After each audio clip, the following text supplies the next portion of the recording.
tal, amigos de Pasando Revista? Muy buenas tardes. Continuamos en Catamarca, pero conociendo el lugar de Catamarca realmente que nunca visitamos. Estamos en Rosario de Colana.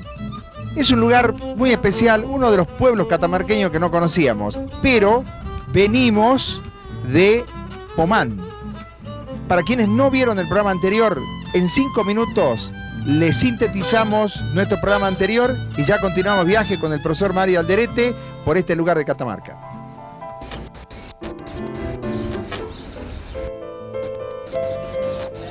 Recordamos que en el programa anterior habíamos arrancado desde la Merced, desde la Villa de la Merced, desde la Plaza Manuel Belgrano, en este lugar, contando recuerdos para los tucumanos, como le comentábamos, cuando la Ruta 38, que hoy tiene otro trazado, pasaba por esta villa que ahora ha quedado a un costado. Bueno, aquí arrancamos nuestro viaje por la actual Ruta Provincial 120, una ruta catamarqueña muy interesante, pero naturalmente el trazado de hoy de los vehículos exige una circulación mucho más veloz. Por eso todos estos puentes, árboles a orilla de la ruta han quedado de lado.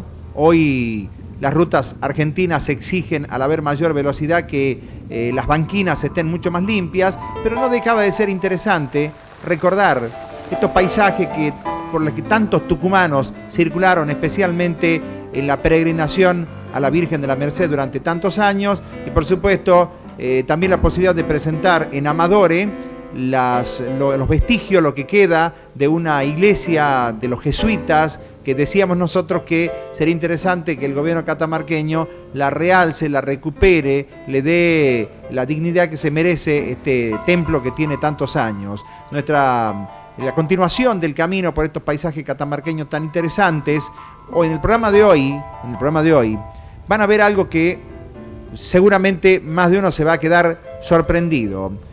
Un emplazamiento español, una ciudad española de hace 400 años, que todavía hay vestigios, todavía tiene muros de su construcción en pie. Aunque parezca mentira, todavía hay restos de esta construcción, que fue inclusive presidio para los aborígenes, 400 años de antigüedad. Recordamos también que en el trayecto nos desviamos hacia Los Ángeles, pasando por Miraflores, porque este fue, según el IMPRES, nos comentaba Mario Alderete, el lugar donde ocurrió el epicentro del sismo de hace 2 meses atrás, y nos llevamos una grata sorpresa, porque uno mira esas montañas cuando va circulando por la ruta entre Catamarca y La Rioja y no se imagina que pueda haber valles tan lindos como este que nos encontramos de Los Ángeles. Bueno, algunas casas que resultaron muy afectadas por el sismo y la recuperación que lentamente se está llevando adelante por parte de la gente de Catamarca con ayuda de la Nación. Ahí está el fondo tan lindo de este paisaje catamarqueño y de un verde incipiente. Recordemos que estamos atravesando todavía un periodo de sequía, si bien es cierto en Tucumán ya comenzó el periodo de lluvias, pero Los Ángeles todavía no muestra el verde habitual, no deja de ser un muy lindo valle que aquí, en este terreno, a 32 kilómetros de profundidad, fue donde ocurrió el epicentro del sismo de hace 2 meses atrás. Y bueno, después de visitar este lugar de Catamarca, Los Ángeles, la continuación de nuestro viaje rumbo a Pomán. Estas son algunas de las casas que resultaron hace 2 meses afectadas por el sismo, pero bueno, hay ya todo un plan para construir nuevas casas que sean mucho mejores, en el sentido de que como la zona todavía tiene algunos remesones y tuvo algunos remesones, naturalmente que la gente todavía tiene cierta preocupación. De aquí, de Los Ángeles, seguíamos viaje hacia Pomán, pasando por la cuesta de la Cébila, la quebrada de la Cébila, que bueno, tiene tanta historia, rumbo a una villa, a un pueblo que tiene mucha más historia, como es el de Pomán, un lugar que hoy vamos a tener el testimonio de la profesora Teresa Piosek Previch para que nos cuente también sobre el famoso, porque estos son los pagos donde anduvo el Pedro Borges, el falso inca, del cual Teresa Piosek Previch ha escrito bastante sobre esta historia tan curiosa de este estafador, este engañador, este hombre que engañó tanto a los indios como a los españoles y como a los curas. Y ahí está la entrada de Pomán, tan linda entrada, de una población muy linda, por cierto, al pie del Ambato. Con estas imágenes cumplimos con mostrarles lo que fue la primera parte del programa anterior. Ahora continuamos viaje y en el próximo bloque les mostramos más paisajes de Catamarca y de La Rioja, y no se pierdan la ciudad de 400 años que todavía hay muros en pie.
Bueno, un saludo para Pepe Bolea, para Rubén Bolea, ahí que siempre nos atienden tan bien en su espectacular salón. Y la ruta desde Pomán hacia Rosario de Colana, en buen estado, al pie del Ambato, así como está Pomán y así como está Colana.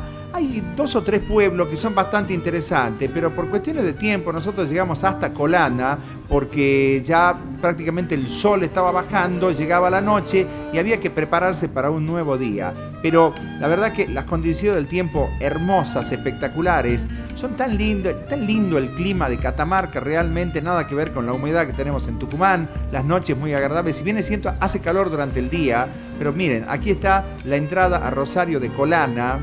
Se podría decir que es un típico pueblo catamarqueño de la zona pedemontana porque, bueno, tiene una fuerte pendiente, sus calles están muy bien pavimentadas, como ustedes podrán ver. La verdad que todo muy tranquilo. Suponemos que durante las vacaciones debe haber mucha gente que busca este reparo para pasar un tiempo de descanso. Vamos llegando ahí con una hermosa unidad móvil que nos facilitó Localiza Rentacar. La iglesia que le da una postal muy definida, los cerros, algunos de los cuales superan los 3.000 metros de altura. Bueno, María Alderete, seguimos recorriendo esta zona tan especial de Catamarca porque tiene historia, tiene paisaje. Y bueno, sí, son los oasis, ¿no es cierto?, que están ubicados a la vera del Ambato, al pie del Ambato. Todo un rosario de historias, ¿no? Acá están las familias españolas que se instalaron en la zona de Pomán, se fueron desgranando hacia el norte, Rosario de Colana, más al norte Retiro de Colana, más al norte Mutquín. Son todos asentamientos hispánicos, pero por supuesto ya habían estado también ocupados por indígenas anteriormente. También esto ha sido parte de la historia catamarqueña en la época de las montoneras, después del 1860. Acá también se reunían las montoneras para pelear contra los federales, contra las tropas nacionales. O sea que acá se dio toda una serie de historias que conforman, ¿no es cierto?, parte de esa historia del norte argentino.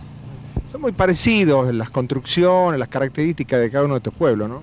Bueno, al encontrarse en un ambiente geográfico muy semejante al pie de las montañas, ¿no es cierto?, con una fuerte pendiente hacia el oeste, por supuesto, todo está acá en gradas, en escalones, en terrazas, para poder distribuir, digamos, el agua también. Acá se distribuye directamente un riego por gravedad.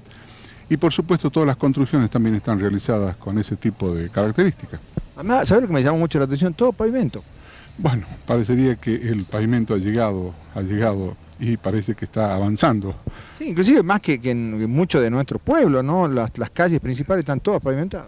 La verdad que es un lindo paisaje, son zonas que tienen bastante agua, los verdes que estamos viendo, digamos, desentonan con el amarillo catamarqueño, pero de cualquier manera significa que el Ambato está aportando agua.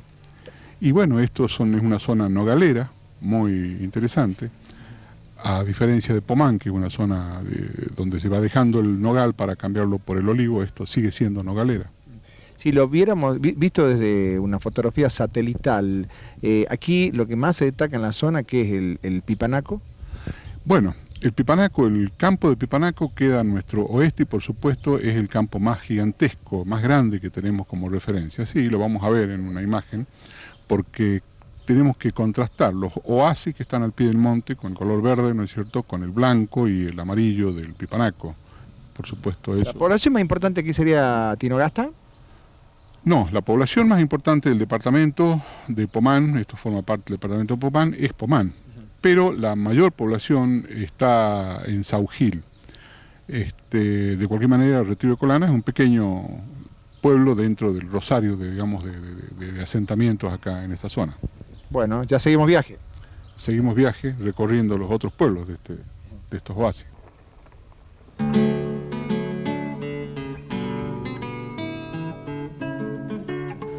Con esta imagen de este atardecer en tierra catamarqueña, vamos a la pausa. Ya les seguimos mostrando otros paisajes de Catamarca y La Rioja.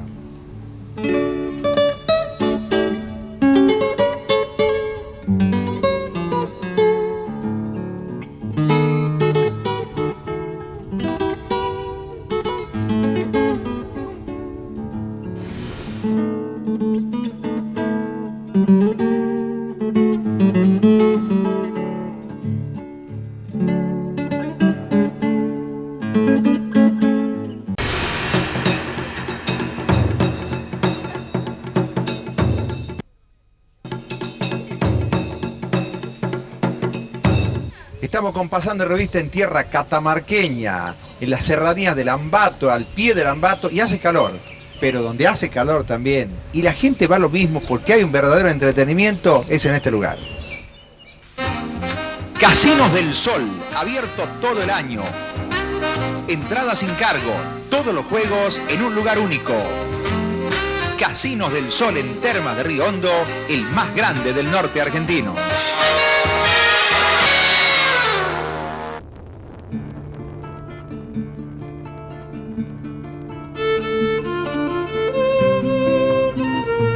Bueno, y aquí estamos transitando entre Catamarca y La Rioja, en un paisaje, a mí no deja de sorprenderme, Mario Alderete, cómo ha ido cambiando este paisaje en los últimos años con todas estas instalaciones. Sí, exactamente. Todo esto se fue transformando en cultivos de olivo, ¿no es cierto? Prácticamente en esta zona se duplicó o triplicó el área cultivada con olivo. Acá estamos viendo centenares de miles de olivos que están sembrados en esta finca. Hay alguna de ellas que está la más cercana a Pomán, que tiene 600.000 olivares. 600.000 olivares. 600.000 olivares, una sola finca, ¿no es cierto?, de 2.300 hectáreas. Mario, ¿todo esto exportación? Bueno, no, hay algo de consumo, pero realmente se está tendiendo a la exportación, ¿no es cierto?, porque se está tratando de conseguir mercado. Hay un mercado que es el mercado europeo, el mercado brasilero es el mayor que tenemos en este momento, pero se está tratando de salir hacia otros mercados. Ahora, parece mentira que en una zona casi desértica, el agua, digamos, cómo se consigue, cómo se utiliza, cómo se explota de bien el agua, ¿no? Bueno, acá se está logrando el mejor uso, ¿no es cierto?, y más eficiente uso del agua. Se está haciendo riego por goteo. Acá estamos viendo una manguera que lo único que aporta a cada árbol son las gotas necesarias de humedad para que no haya desperdicio de agua, ya que el agua la sacamos mediante pozos, ¿no es cierto? Y eso, por supuesto, tiene un costo de mantenimiento del pozo, de electricidad para bombeo y, por supuesto, distribución del agua. Bueno, rumbo a la villa de Mazán encontramos también otras plantaciones que en este caso tienen la particularidad de una especie de defensa contra el viento, ¿no? Sí, correcto. A medida que vamos avanzando hacia Aymogasta, ¿no es cierto?, estos uso de telas plásticas para hacer defensa contra el viento, justamente ya que es una zona muy abierta, donde el viento puede castigar mucho, puede provocar mucha desecación, o sea, mucha pérdida de agua y además el efecto del viento mismo. Pero bueno, todo eso es tratando de corregir y aumentar la eficiencia del uso del agua, ¿no? Recordemos que hay zonas de dunas, inclusive en aquellos cerros que están al fondo se observan el desplazamiento de las dunas con la arena de centenares de años.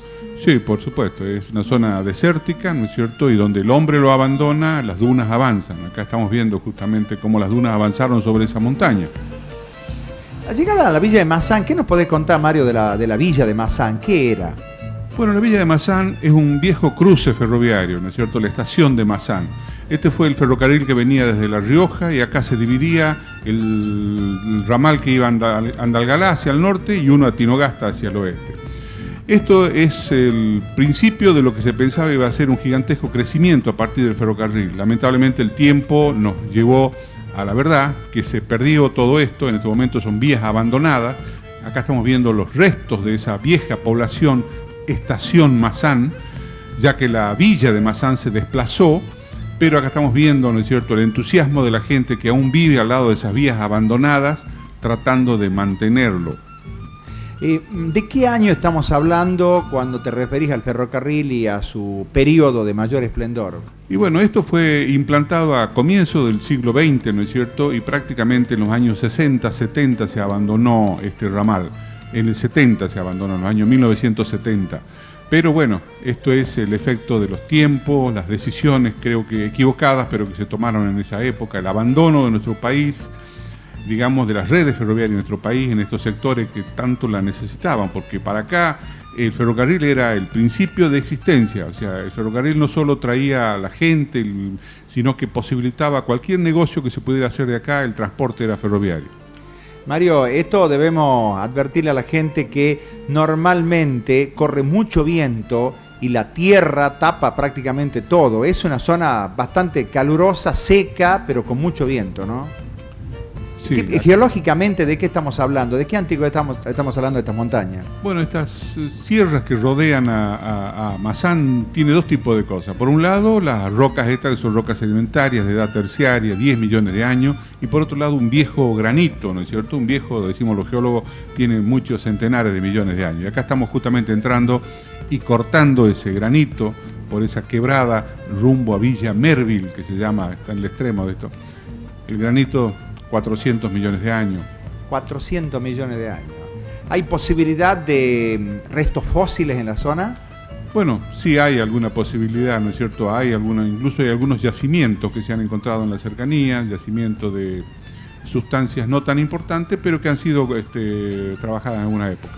Hemos pasado muchísimas veces por aquí, sin embargo no nos habíamos dado cuenta nunca, hasta que no se nos ocurrió conversando con Mario Alderete, averiguar dónde había muerto uno de los grandes ídolos de Tucumán, como era nada menos que Nasif Estéfano, y precisamente aquí está el monumento a Nasif Estéfano. Bueno, en esta curva, ¿no es cierto?, debido a un error en la navegación, ya que aparentemente él tenía mal trazada la curva, en la vieja ruta, esto era una curva muy pronunciada, y bueno, y él dobló erróneamente y provocó un vuelco que le ocasionó la muerte, y esto ocurrió justamente en octubre del año 1973. Acá donde termina la vida de este hombre, que había comenzado a correr en los 60, y acá prácticamente en el año 73 él ya llevaba ganado su campeonato de turismo carretera, y él llega a ser post-mortem el campeón del año 73. Según te comentaba vos, un lugareño, esta plaza la hizo construir la familia de Estéfano, ¿no es cierto? Sí, aparentemente la familia es la que ha estado ocupándose de esto, ¿no es cierto? Por supuesto, ayudado con alguna gente del lugar, la municipalidad del lugar, pero es muy interesante ver que todavía hay un recuerdo hacia nuestro gran, digamos, comprovinciano, pero también hay un poco de abandono, ya que todavía se ve bastante notablemente destrozo. Había iluminación aquí, estaba iluminada la plaza, cosa que parece que se robaron los artefactos. También por ahí vemos que falta una placa, cosa que no sorprende, ¿no? Que se roben placa de bronce. Bueno, pero también lo interesante es que ha cambiado notablemente esta curva. En esta curva, que era nada más que una curva de una vieja ruta, ahora están muchas instalaciones. Hay todo un distribuidor de tránsito, hay todo un sistema vehicular que, bueno, por supuesto, creció en estos últimos años y lo va dejando a un costado al sector este. Sí, la familia de Nasif Estéfano en Concepción, tenemos entendido que también tiene una especie de museo, así que queríamos mostrar el lugar, cómo está hoy el lugar donde se mató Nasif Estéfano, así que ya continuamos.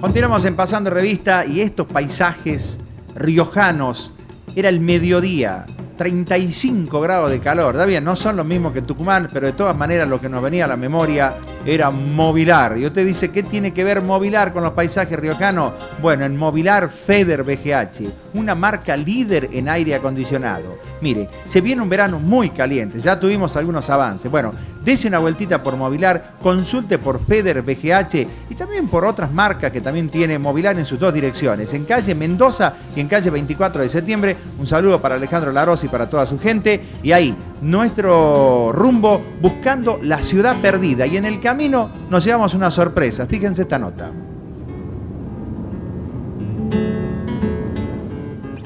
Valentín, tucumano. Tucumán, de Alberdi. Ajá. Saluda a la familia, ¿no es cierto? Claro, a mi esposa que está allá por este momento, a mi padre y a toda mi familia. Bueno, ¿qué haces aquí? Bueno, aquí se dedicamos al comer del sistema de riego, todo artificial, al cultivo del olivo.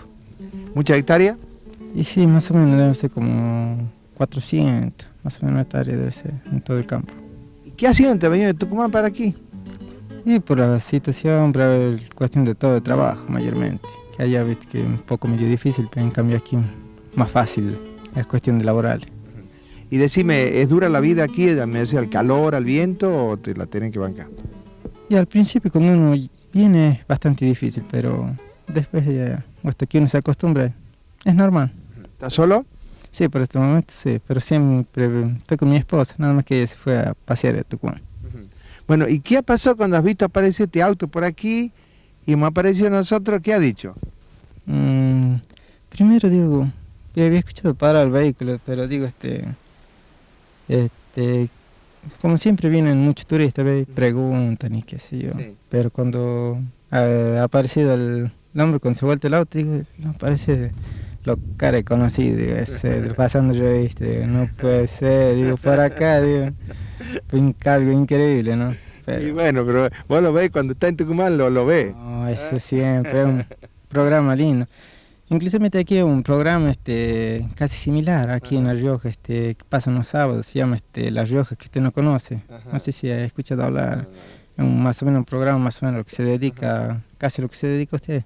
Así que, pero vos te imaginas la vez que ibas a aparecer pasando revista, hablando y saludando, mirá vos. Cosa increíble, ni estando en Tucumán, ¿no? No, en Tucumán iba a ser más difícil, pero aquí nosotros justamente veníamos por el camino y hay una encrucijada, no sabíamos si tomar la derecha o la izquierda. Bueno, el profesor Alderete dice vamos por la izquierda y ahí fue que nos encontramos. Bueno, un gusto conocerte y bueno, la oportunidad de que puedas saludar a toda la gente de Alberdi, ¿no? Bueno, sí, a toda la gente de Alberdi, a todos los que me conocen y exclusivamente ahí en Escava también, que siempre tengo pariente ahí, en Escava, que es un maravilloso Escava, así que un saludo para todos. Bueno, gracias a vos, ¿no? Igualmente, fue un gusto.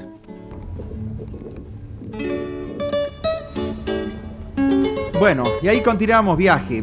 ¿Qué pasa? Nos habían dicho que esta ciudad perdida había sido inclusive reclusión, prisión para cerca de 1.200 indios. Algunos lo conocían como el viejo fuerte del Pantano, un presidio mandado a construir por Jerónimo Luis de Cabrera, nieto del fundador de Córdoba. Lo cierto es que este emplazamiento ya había sido investigado en virtud de relatos de Raúl Bazán, de Ramón Díaz, de Héctor Lafone Quevedo y de otros tantos historiadores que hablaban de grandes luchas entre nativos y conquistadores. Pero ¿dónde estaba la ciudad perdida? ¿Quedaba algo? ¿Era posible que hubiera muros después de 400 años de antigüedad y muros de barro? Bueno, íbamos con la duda porque, miren, este era el paisaje que se nos presentaba. No había a la vista ningún tipo de construcción posible. Además, hablar de 400 años nos parecía imposible virtualmente. No obstante, en el camino, cuando comenzamos a recorrer esta zona, nos decía Mario Alderete, aquí no hay duda, de acuerdo a cómo se presenta el suelo, que esto fue un pantano. Aquí hay todas las evidencias de que fue un pantano, pero de ahí a que existan muros luego de 400 años nos parece imposible. Y comenzamos a encontrar alfarería, comenzamos a encontrar restos de alfarería, pero no es menos cierto que la zona había sido, se notaba que habían trabajado máquinas construyendo un canal de riego. O sea, la verdad que no teníamos esperanza de encontrar nada. El suelo, miren todos los tipos de alfarería que encontramos, pero a la vista nada. Seguimos caminando hasta el lecho del río, pero con muy pocas expectativas. Ya era la 1:30 de la tarde, la temperatura pasaba los 35 grados y se hacía sentir más el calor por este paisaje desértico.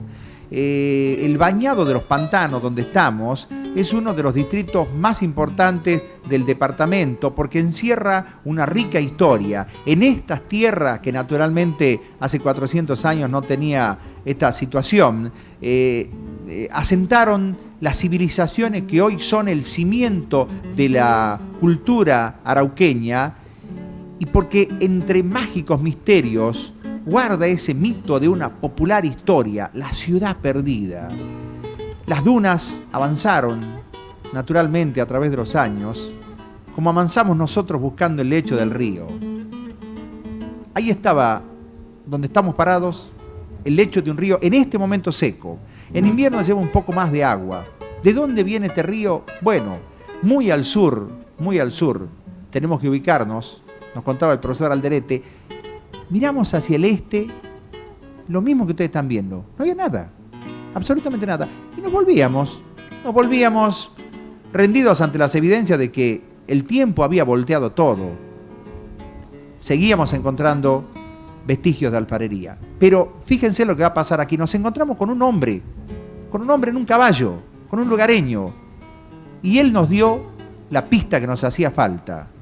Él nos preguntaba qué andábamos haciendo en la zona y después le hicimos la nota y él nos dio la punta del ovillo o nos dio la clave para lo que ustedes van a ver ahora. Sin máquina que he metido acá, removido, pero estamos en la zona. ¿Su nombre? Rafael Romero. ¿De dónde es, don Rafael? ¿Dónde nació? En Bañado de los Pantanos. O sea, en esta zona. Sí. ¿Y por qué le dicen Bañado de los Pantanos? Porque ha quedado eso, porque antes había sido un volcán.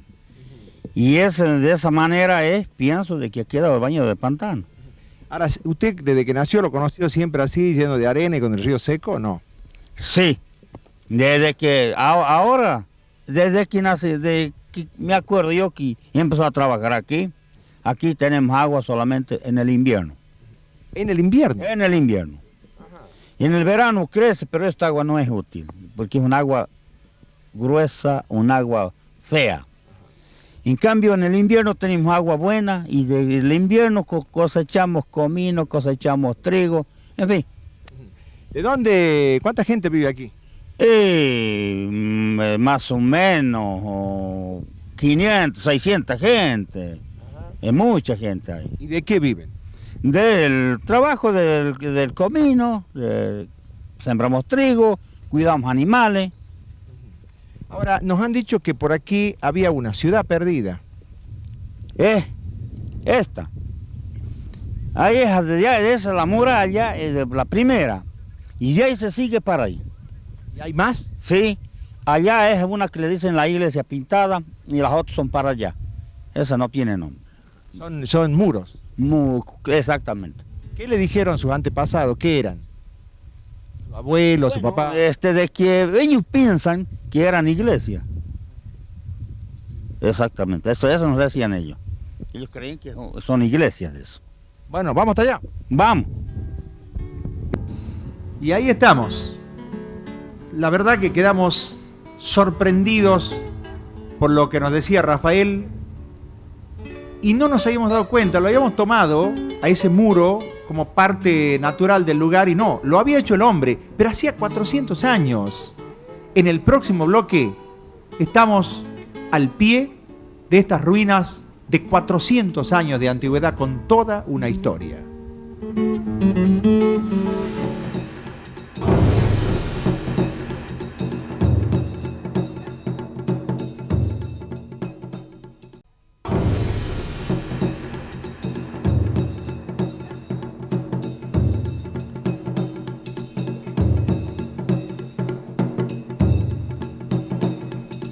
Continuamos en Pasando Revista y estos paisajes riojanos, era el mediodía, 35 grados de calor. Está bien, no son los mismos que Tucumán, pero de todas maneras lo que nos venía a la memoria era Mobilar. Y usted dice, ¿qué tiene que ver Mobilar con los paisajes riojanos? Bueno, en Mobilar Feder VGH, una marca líder en aire acondicionado. Mire, se viene un verano muy caliente, ya tuvimos algunos avances. Bueno, dese una vueltita por Mobilar, consulte por Feder VGH y también por otras marcas que también tiene Mobilar en sus dos direcciones, en calle Mendoza y en calle 24 de septiembre. Un saludo para Alejandro Larós y para toda su gente. Y ahí, nuestro rumbo buscando la ciudad perdida. Y en el camino nos llevamos una sorpresa. Fíjense esta nota.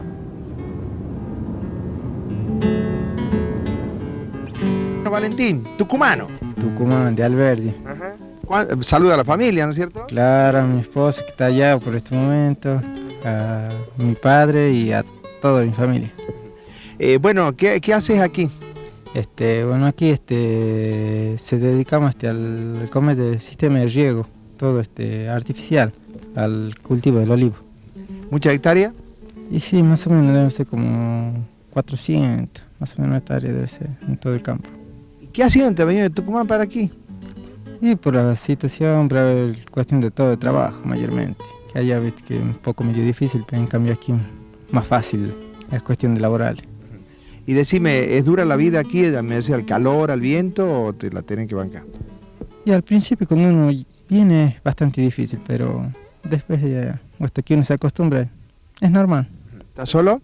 Sí, por este momento sí, pero siempre estoy con mi esposa, nada más que ella se fue a pasear a Tucumán. Bueno, ¿y qué pasó cuando has visto aparecer este auto por aquí y me apareció nosotros? ¿Qué ha dicho? Primero digo, yo había escuchado parar el vehículo, pero digo, como siempre vienen muchos turistas, preguntan y qué sé yo, sí. Pero cuando ha aparecido el nombre, cuando se vuelve el auto, digo, no parece lo cara conocido, digo, pasando revista, digo, no puede ser, digo, por acá, digo, fue algo increíble, ¿no? Pero, y bueno, pero vos lo ves cuando está en Tucumán, lo ves. No, eso siempre es un programa lindo. Inclusive aquí hay un programa casi similar aquí en La Rioja, que pasa los sábados, se llama La Rioja, que usted no conoce. Ajá. No sé si ha escuchado hablar, es más o menos un programa más o menos lo que se dedica, casi lo que se dedica a usted. Así que, pero vos te imaginas la vez que ibas a aparecer pasando revista, hablando y saludando, mirá vos. Cosa increíble, ni estando en Tucumán, ¿no? No, en Tucumán iba a ser más difícil, pero aquí nosotros justamente veníamos por el camino y hay una encrucijada, no sabíamos si tomar la derecha o la izquierda. Bueno, el profesor Alderete dice, vamos por la izquierda, y ahí fue que nos encontramos. Bueno, un gusto conocerte y bueno, la oportunidad de que puedas saludar a toda la gente de Alberdi, ¿no? Bueno, sí, a toda la gente de Alberdi, a todos los que me conocen y exclusivamente ahí en Escava también, que siempre tengo pariente ahí, en Escava, que es un maravilloso Escava, así que un saludo para todos. Bueno, gracias a vos, ¿no? Igualmente, fue un gusto.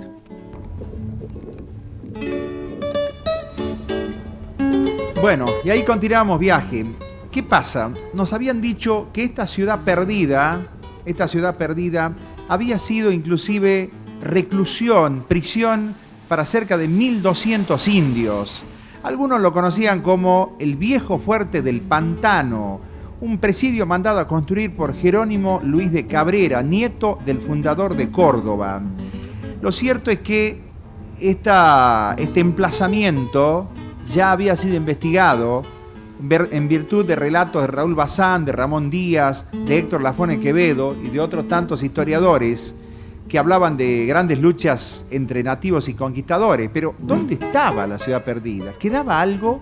¿Era posible que hubiera muros después de 400 años de antigüedad y muros de barro?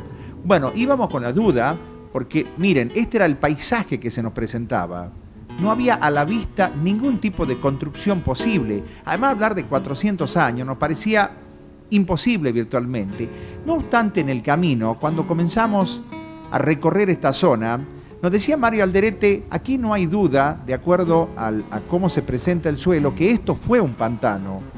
Aquí hay todas las evidencias de que fue un pantano, pero de ahí a que existan muros luego de 400 años nos parece imposible. Y comenzamos a encontrar alfarería, comenzamos a encontrar restos de alfarería, pero no es menos cierto que la zona había sido, se notaba que habían trabajado máquinas construyendo un canal de riego. O sea, la verdad que no teníamos esperanza de encontrar nada. El suelo, miren todos los tipos de alfarería que encontramos, pero a la vista nada. Seguimos caminando hasta el lecho del río, pero con muy pocas expectativas. Ya era la 1:30 de la tarde, la temperatura pasaba los 35 grados y se hacía sentir más el calor por este paisaje desértico. El Bañado de los Pantanos, donde estamos, es uno de los distritos más importantes del departamento porque encierra una rica historia. En estas tierras, que naturalmente hace 400 años no tenía esta situación, asentaron las civilizaciones que hoy son el cimiento de la cultura arauqueña, y porque entre mágicos misterios guarda ese mito de una popular historia, la ciudad perdida. Las dunas avanzaron naturalmente a través de los años, como avanzamos nosotros buscando el lecho del río. Ahí estaba, donde estamos parados, el lecho de un río en este momento seco. En invierno lleva un poco más de agua. ¿De dónde viene este río? Bueno, muy al sur, tenemos que ubicarnos, nos contaba el profesor Alderete. Miramos hacia el este, lo mismo que ustedes están viendo. No había nada, absolutamente nada. Y nos volvíamos rendidos ante las evidencias de que el tiempo había volteado todo. Seguíamos encontrando vestigios de alfarería. Pero fíjense lo que va a pasar aquí. Nos encontramos con un hombre en un caballo, con un lugareño. Y él nos dio la pista que nos hacía falta. Él nos preguntaba qué andábamos haciendo en la zona y después le hicimos la nota y él nos dio la punta del ovillo o nos dio la clave para lo que ustedes van a ver ahora. Son máquinas que he metido acá, han removido, pero estamos en la zona. ¿Su nombre? Rafael Romero. ¿De dónde es don Rafael? ¿Dónde nació? En Bañado de los Pantanos. O sea, en esta zona. Sí. ¿Y por qué le dicen Bañado de los Pantanos? Porque ha quedado eso, porque antes había sido un volcán. Y de esa manera pienso de que ha quedado el Bañado del Pantano. Ahora, ¿usted desde que nació lo conoció siempre así, lleno de arena y con el río seco o no? Sí. Desde que ahora, desde que nací, me acuerdo yo que empezó a trabajar aquí. Aquí tenemos agua solamente en el invierno. ¿En el invierno? En el invierno. Y en el verano crece, pero esta agua no es útil, porque es un agua gruesa, un agua fea. En cambio, en el invierno tenemos agua buena y del invierno cosechamos comino, cosechamos trigo, en fin. ¿De dónde? ¿Cuánta gente vive aquí? Más o menos 500, 600 gente. Es mucha gente ahí. ¿Y de qué viven? Del trabajo del comino, sembramos trigo, cuidamos animales. Ahora, nos han dicho que por aquí había una ciudad perdida. Esta. Ahí esa es la muralla, es la primera. Y de ahí se sigue para ahí. ¿Y hay más? Sí. Allá es una que le dicen la iglesia pintada y las otras son para allá. Esa no tiene nombre. Son muros. Exactamente. ¿Qué le dijeron sus antepasados? ¿Qué eran? ¿Su abuelo, su papá? De que ellos piensan que eran iglesias. Exactamente, eso nos decían ellos. Ellos creen que son iglesias de eso. Bueno, vamos hasta allá. Vamos. Y ahí estamos. La verdad que quedamos sorprendidos por lo que nos decía Rafael y no nos habíamos dado cuenta, lo habíamos tomado a ese muro como parte natural del lugar y no, lo había hecho el hombre, pero hacía 400 años. En el próximo bloque estamos al pie de estas ruinas de 400 años de antigüedad con toda una historia.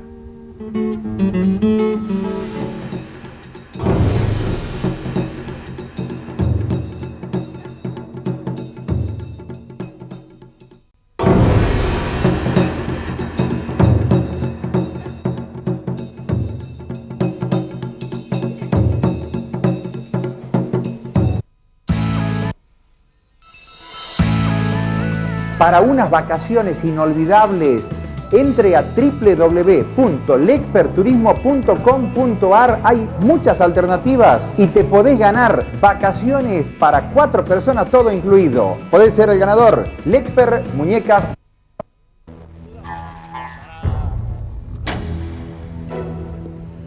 Bueno, el agradecimiento a la gente del Cardón, ahí en San Martín 602, por la ropa que vestimos para los viajes, en las presentaciones. Y ahí están las imágenes de nuestro amigo que nos llevaba, Rafael Romero, el lugareño, hasta este lugar tan misterioso.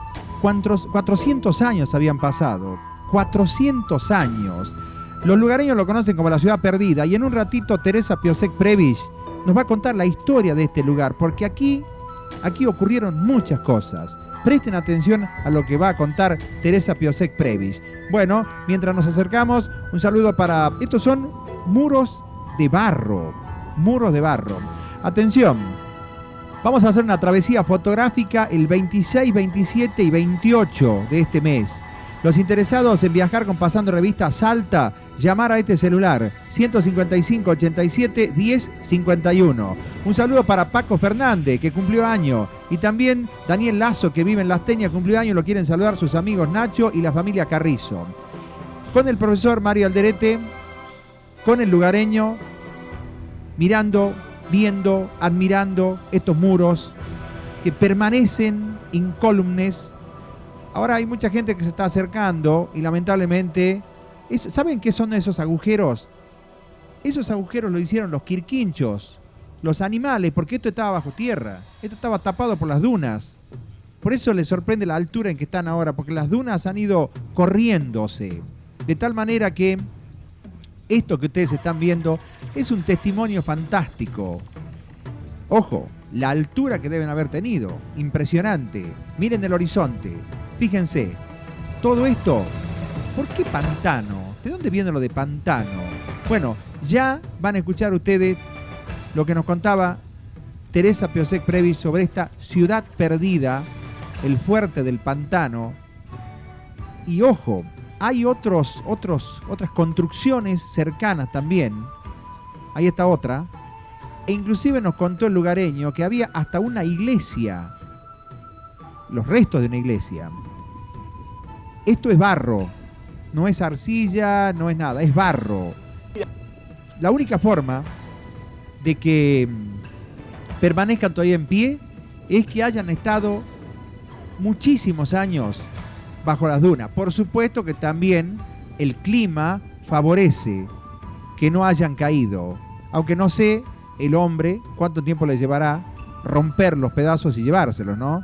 Porque la verdad que hay una desaprensión total. Esto es un monumento histórico nacional, aunque ustedes no lo crean.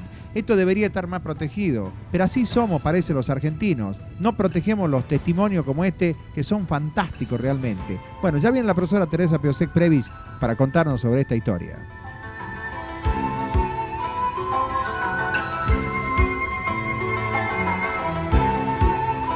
Bueno, Teresa Piosek Prebisch, ¿cuál es la historia? ¿Cómo se inicia la historia? ¿De dónde viene esto del fuerte o Villa del Pantano?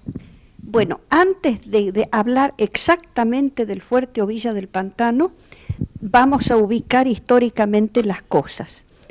El norte argentino, que en el siglo XVI, XVII se le llamaba el Tucumán, padeció lo que ninguna otra región de la República Argentina ha padecido, que son las 3 guerras calchaquíes.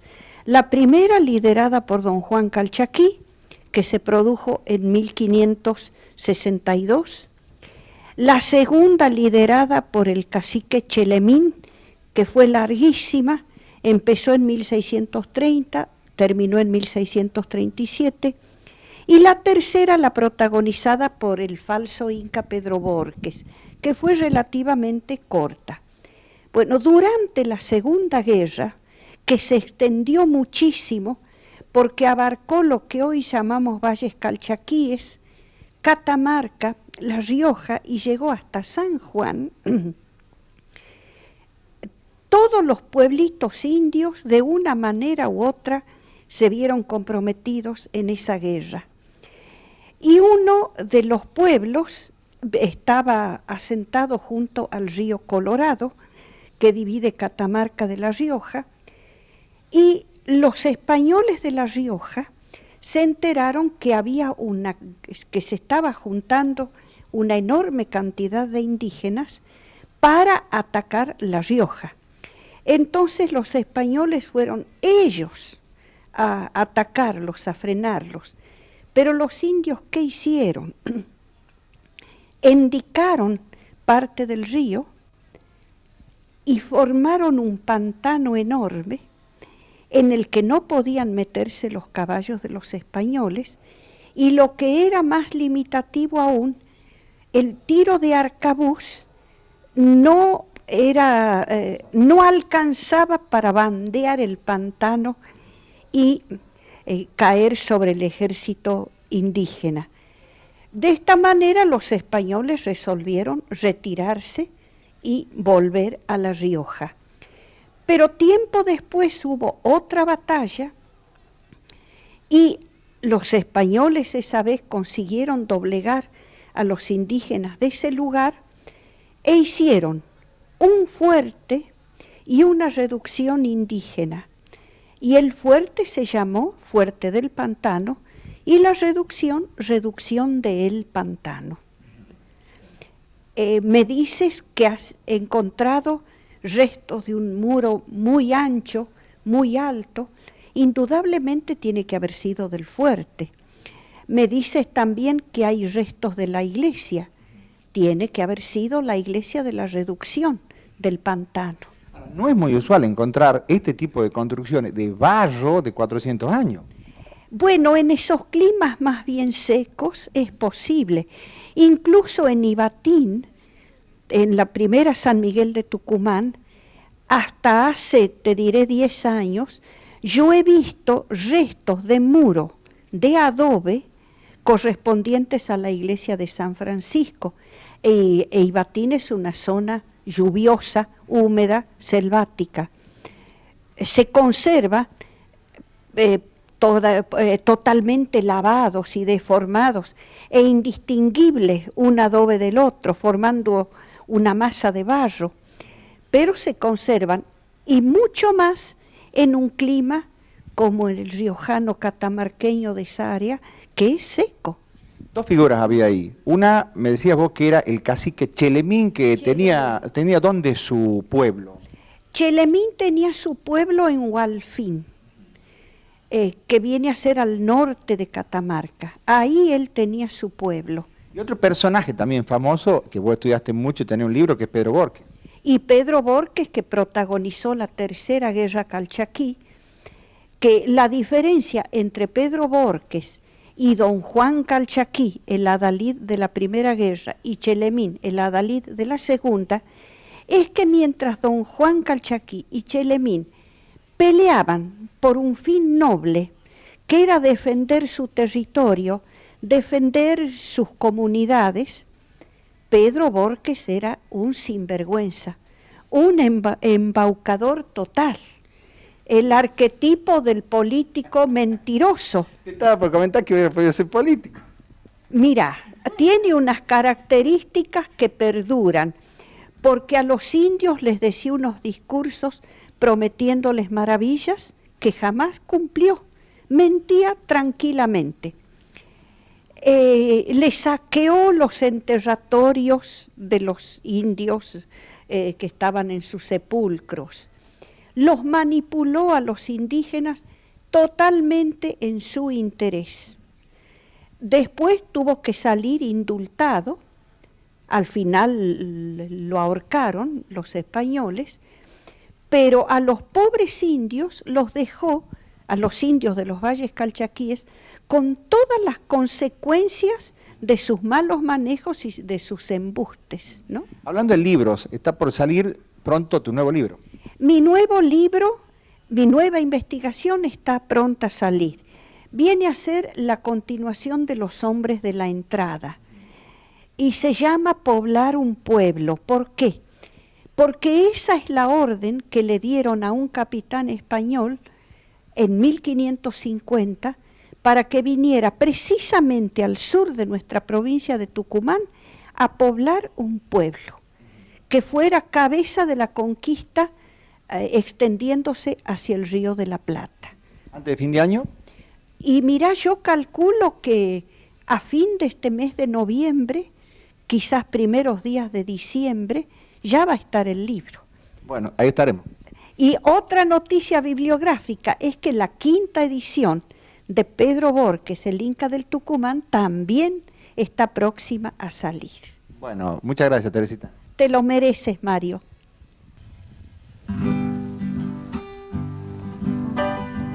Y en la última parte de nuestro viaje, presten atención a este lugar, porque aquí hay otro testimonio centenario. Lo van a escuchar al profesor Alderete.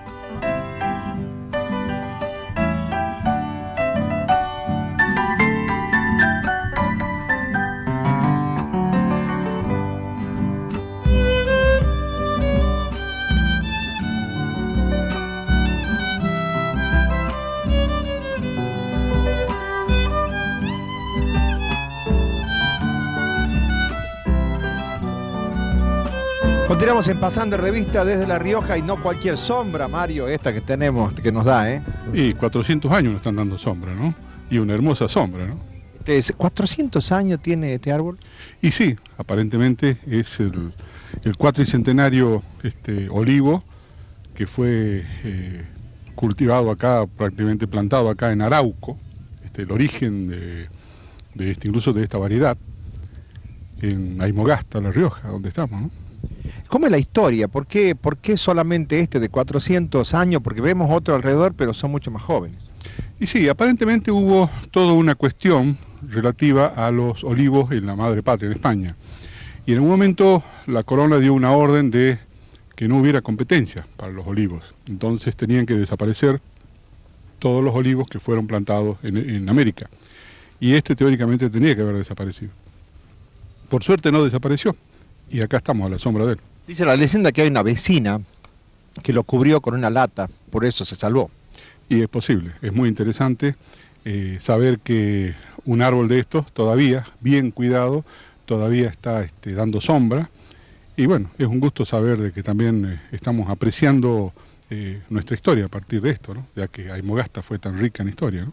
Y además, justamente lo que intentan en su momento España impedir es lo que más se ha reproducido últimamente en La Rioja, ¿no?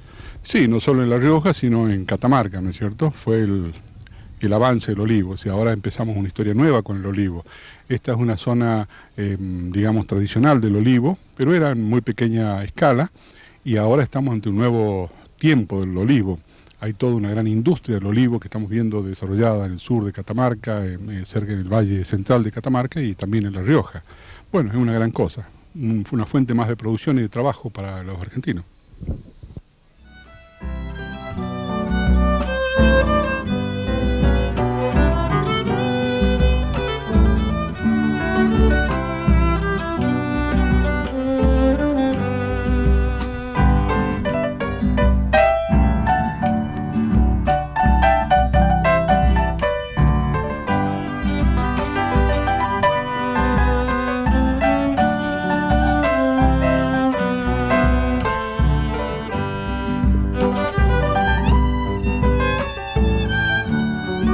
Bueno, y con este magnífico paisaje a mis espaldas, estamos cerrando una nueva emisión de Pasando Revista. En este caso les hemos hecho conocer paisajes de Catamarca, de La Rioja, historias.